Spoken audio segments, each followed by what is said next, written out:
Pega o nome do nosso presidente. Pega o nome do nosso presidente, cara. O nome do presidente da Associação dos Procuradores está com você.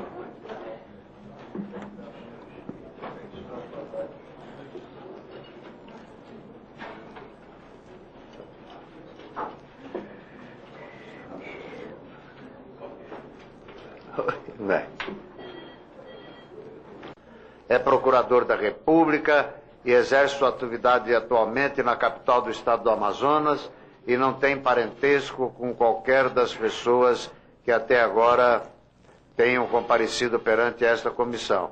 Comprometeu-se nos termos do artigo 233, fez a ressalva, acho que sem necessidade, mas fez a ressalva de que não está obrigado a depor contra si próprio nos termos do artigo 5º, inciso 63 da Constituição Federal, o que positivamente não havia necessidade, mas como estava impresso, acredito que foi por isso que Vossa Excelência se comprometeu.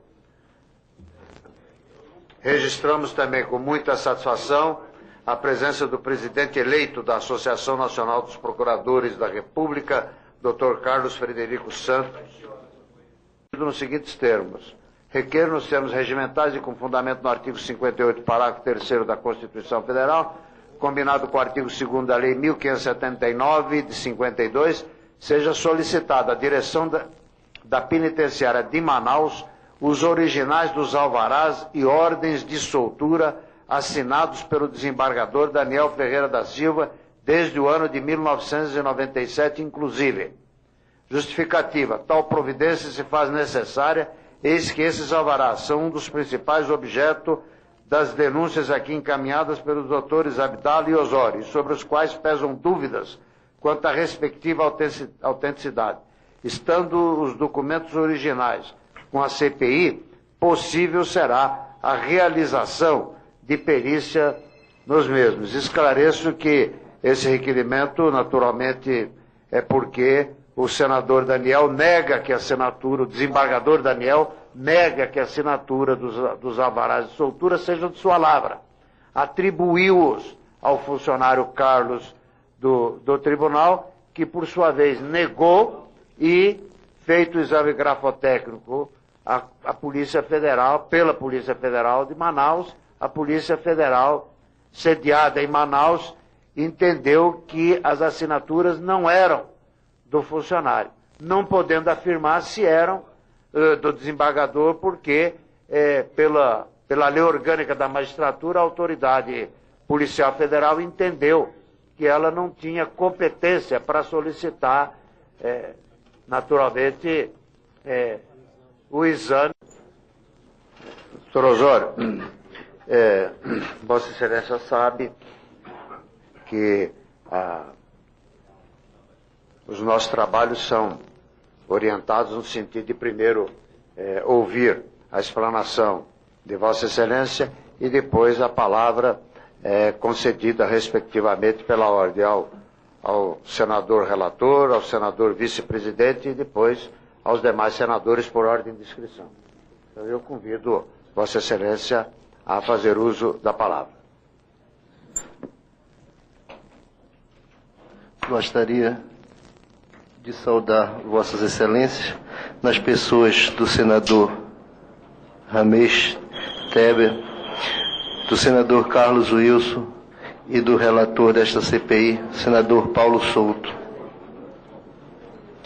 Senhores senadores, gostaria de definir-me na condição de servidor público e cidadão nos versos imortais de Fernando Pessoa, que diz: não sou nada, nunca serei nada, não posso querer ser nada. A parte isso, tenho em mim todos os sonhos do mundo. Dentre esses sonhos que acalento, está o de um aparelho judicial que funcione honestamente quando administra a coisa pública. Preambularmente, gostaria de tecer breves comentários sobre a minha presença no plenário desta CPI.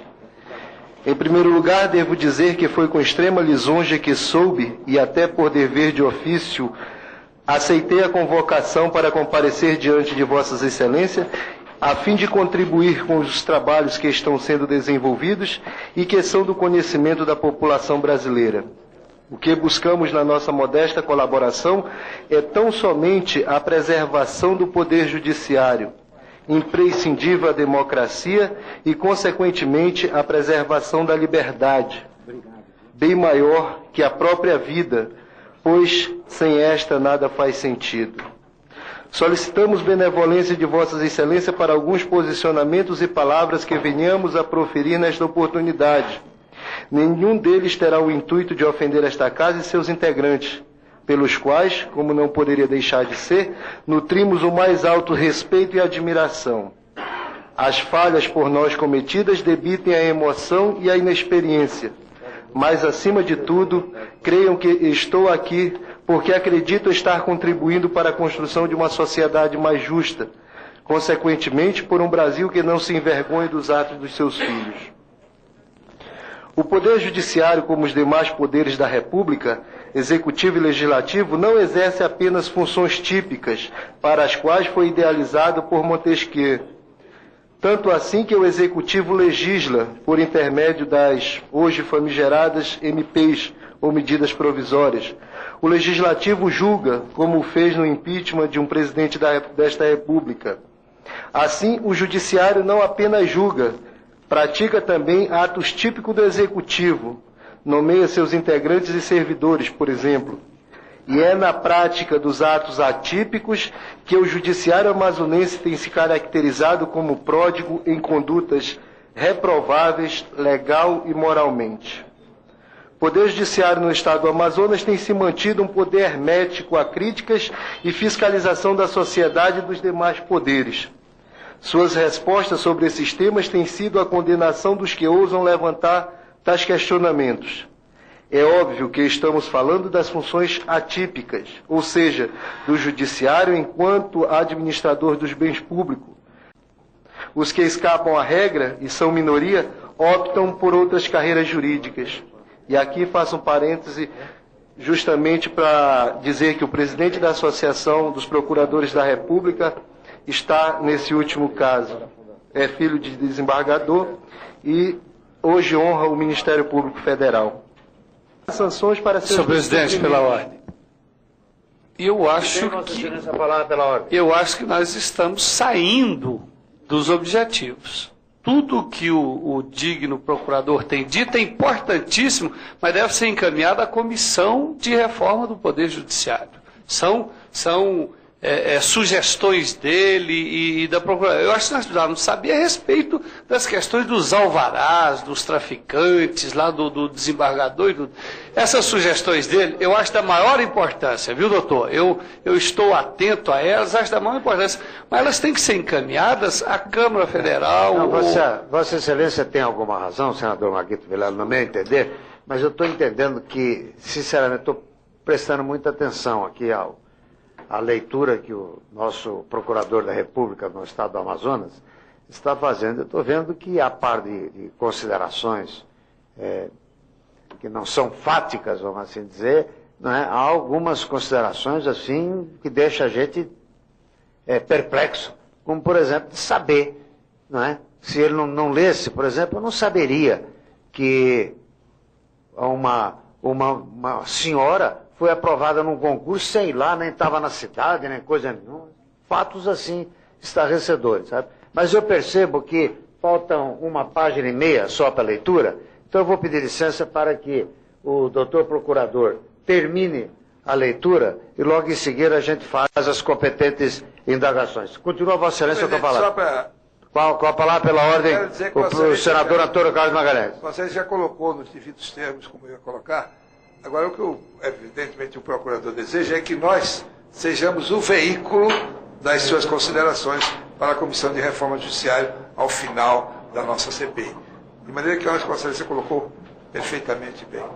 Continua Vossa Excelência com a palavra, doutor Osório. Muito obrigado.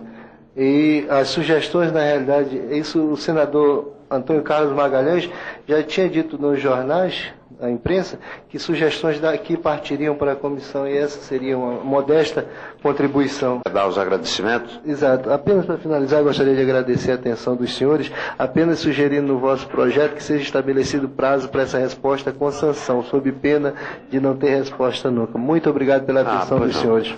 Alguém deve apresentar uma emenda nesse sentido.